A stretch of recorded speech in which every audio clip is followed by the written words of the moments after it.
morning, dear children. Today we are going to start with history. Till now we were completing geography chapters and we completed even civics chapters. Now we will again switch on to history. Chapter 5 of history. Chapter 5 of history is deleted. It's not in our syllabus right now. So we will start with chapter 6 and the name of the chapter is Towns, Traders and Craftspersons. Children, what do you mean when I say towns, traders, craftspersons? Simply, we mean by saying that towns means the places where the travelers they came and visited.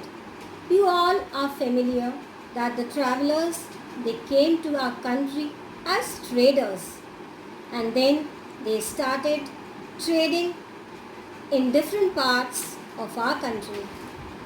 So in this chapter we will study how they started trading in different parts of the country and from traders to artisans and finally to craftspersons, how they started doing their work and they settled in which part of our country. Almost in every part of our country they settled. So let's continue with the explanation, that is from how traders to craftsperson they carried on their work and they started settling in different parts of our country. So children, let's further talk about towns, traders and craft persons.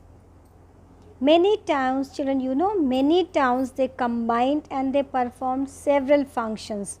Like some towns they became the administrative centers, temple towns, as well as centers of commercial activities and even the craft production centers.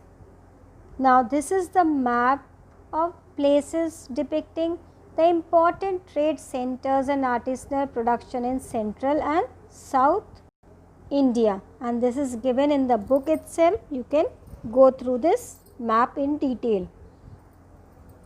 Now we will start with the first center, that is administrative centers.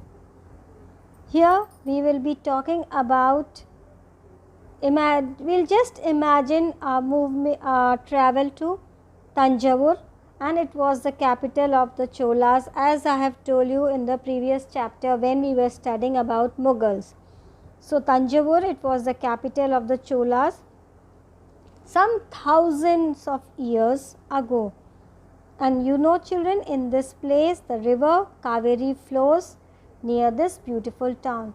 And as we move towards this town, the bells of the Rajeshwara temple, which was built by King Raj Raja Chola, could be heard.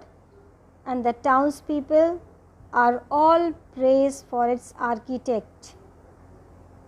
Kunjara Malan Rajraja, it is the name of the full name of the architect who has proudly carved his name on the temple wall. So the person, the architect who has made this temple, he has written his name on the walls, on the wall of the temple. And inside this temple is a Shiva Ling, a big Shivling, and besides the temple there are palaces with mandapas or pavilions. Then children, kings hold courts in these mandapas. So this temple is used as the court of the kings, where the kings used to sit and they used to issue orders to their subordinates. Then there are also barracks for the army. And children, the town is bustling with markets, that is the town was full of markets selling grains, spices, cloth and jewelry. And here the water supply used to come from wells and tanks. The Salaya weavers of Tanjavur and the nearby town of Orayur are busy producing cloth for flags to be used in the temple festival, and the fine cottons for the king and nobility, and coarse cotton for the masses. So here in this town, the weavers, they used to produce the cloth for flags to be put in the temple festivals. Then fine cotton, the cotton of fine variety for the kings and nobilities, and the cotton of inferior quality for the masses, that is for the common people, were produced. Then at some distance away at Swamimalai, the Stapits or sculptors, they are making exquisite bronze idols, that is statues, and tall ornamental bell metal lamps. So nearby this place, at some distance, the sculptors used to make unique bronze eyed statues and tall ornamental bell metal lamps. Now let's talk about the temple towns and pilgrimage centers. Children, you know what are pilgrimage centers? Pilgrimage centers are the places for worship. So Tanjavur, it is also an example of a temple town. Before this we have studied that Tanjavur was a great administrative center. So besides administrative center, it is also an example of a temple town, and temple towns, it represent a very important pattern of urbanization, the process by which cities develop. Then temples, they were centers to the economy and society. Then rulers built temples to demonstrate their devotion to various gods and goddesses. So the rulers, they built many different types of temples to show their devotion to various gods and goddesses. They also endowed temples with grants of land and money to carry out long rituals, feed pilgrims and priests, and even celebrate festivals. So these rulers, they spent lot of money and land to carry out, to perform various rituals, to take care of the pilgrims and priests, and even to celebrate various festivals. Then pilgrims who flocked to the temples also made donations. Then the pilgrims, the people, the outsiders who visited these temples in large number, they also gave lots of donations to these temples.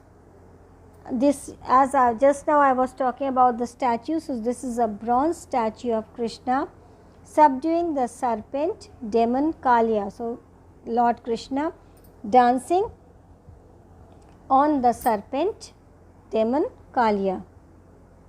Then the temple authorities, children, further they use their wealth to finance trade and banking. So whatever donations are offered, the temple authorities, they use those money to finance trade and banking. Then slowly a large number of priests, workers, artisans, traders, they also settle near the temple to cater, to fulfill to its need and those of the pilgrims. So for the lot of priests, workers, artisans, they settle nearby these temples to fulfill their needs and to take care of the pilgrims. Thus, in this way, temple towns grew in large number. Then more and more towns, they emerged around temples, such as those of Bilaswamin, Bilsa or Vidisha in Madhya Pradesh, and Somnath in Gujarat. Other important temple towns included Kanchipuram, Madurai in Tamil Nadu, and Tirupati in Andhra Pradesh. Many of you might have seen these places also. Then pilgrimage centers, they also developed into these townships. Vrindavan in Uttar Pradesh, Tiruvannamalai in Tamil Nadu, they are also an example, they are also such examples of these temple towns. Then Ajmer was the capital of the Chauhan kings in the 12th century, and later it became the headquarters of under the Mughals. It also provides an excellent example of religious coexistence. Khwaja Muhyiddin Chishti He was a famous Sufi saint who settled here in the 12th century, and he attracted devotees from all creeds, that is many caste people who were the devotees. They visited in this Chishti's mosque, Khwaja Muhyiddin Chishti, and even till today it is very famous. Then near Ajmer is a lake, and Pushkar, which has started attracting pilgrims from ancient times. A very big fair is being organized in Pushkar in Rajasthan. Then a network of small towns. Then the small towns also developed, and there was a close relationship amongst these towns. Then from the 18th century onwards, the subcontinent was dotted, that is several small towns were there in the 18th century, and these probably emerged from large villages, and they usually had a mandapika or mandi of later times, to which nearby villages brought their produce to sell. So they also had a mandi, which means a big market, and the nearby villages, they brought their produced goods to sell in these markets. Then they also had market streets called haat, that is they also had market street shops at the streets, which was known as haat. Besides, there were streets for different kinds of artisans such as potters, oil pressers, sugar makers, toddy makers, smiths, stone masons, etc. Then there were streets in which these different items were built and even purchased by the common people. Then some traders lived in the town, while others they travelled from one town to another town.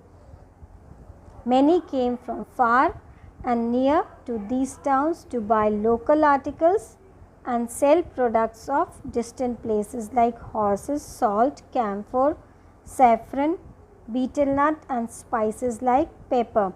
So many villagers, they came from far and near to these towns to buy the local articles and even to sell their produce of distant places. So children, this is a city market, you can see, which I was just now talking about, the street market, the lined up shops, the haats.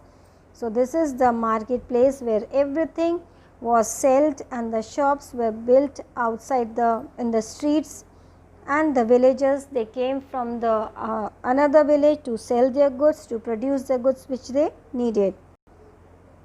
Then usually a samanta, or in later times a zamindar, built a fortified palace in or near these towns. So nearby these towns, the forts were there, the palaces were there, and they levied taxes on traders, artisans, and articles of trade, and sometimes even donated the right to collect these taxes to local temples, which was built by themselves or by rich merchants. So they had the palace, fortified palace, the forts, palace, and they have the right to collect taxes, to levy, to put taxes on traders, artisans, and even articles of trade, and sometimes they donated the right to collect these taxes to local temples.